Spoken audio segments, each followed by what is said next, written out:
hope you're having a good day. I'm Pastor Ranjo. This is your community group video, and whether you're watching it in group with everyone or watching it beforehand to prepare, it's so good to be with you.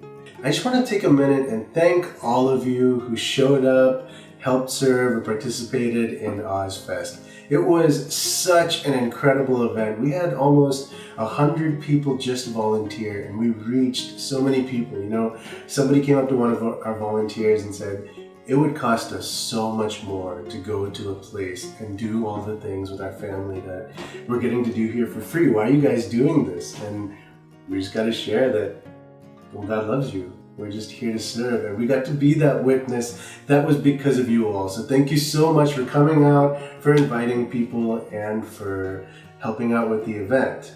So back to Sunday. This Sunday we started a new series called We're Not in Kansas Anymore. And we're looking at what it means to be a family in the 21st century. And here is Lisa with your 90-second sermon recap.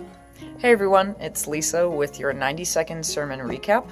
We just finished week 1 of our series on family in the 21st century, and Pastor Jason took a passage from Deuteronomy to illustrate the importance of families finding their purpose. And the scene in Deuteronomy is Moses talking to the Israelites right before they crossed over into the Promised Land. And he's warning them that they will have difficult times there. There's a lot of different cultures and people groups there that are going to try to influence them in the way that they live, but they are to follow Yahweh, their God. And in order to keep on track with this purpose that he gives them of loving the Lord their God with all their heart, soul, and strength, he tells them to keep remembering their story, the story of how God brought them out of Egypt and out of slavery and saved them. That will be the story that influences their purpose. And that's the big idea. If you find your plot, you will find your purpose.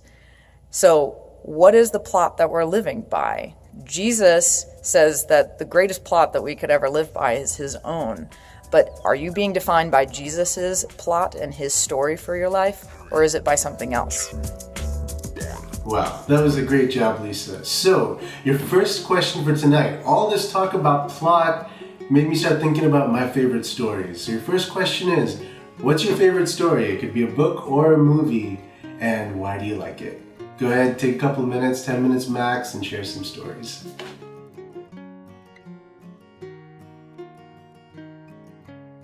So our second question has to do with the big idea for Sunday. If you find the plot, you will find your purpose.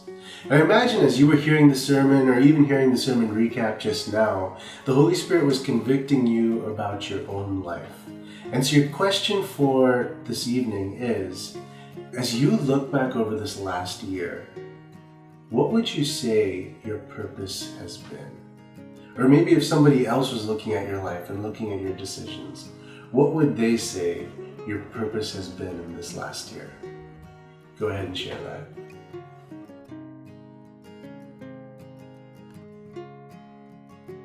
Finally, your last question, and let this question lead into prayer.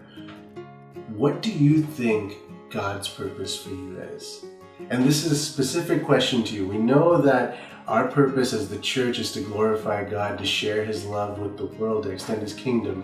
But specifically for you, what do you think God's purpose for your life is? What has he made you to do or created you to be? Go ahead and share that and spend some time praying over each other that God would give you ways to live out your purpose in his plot. God bless.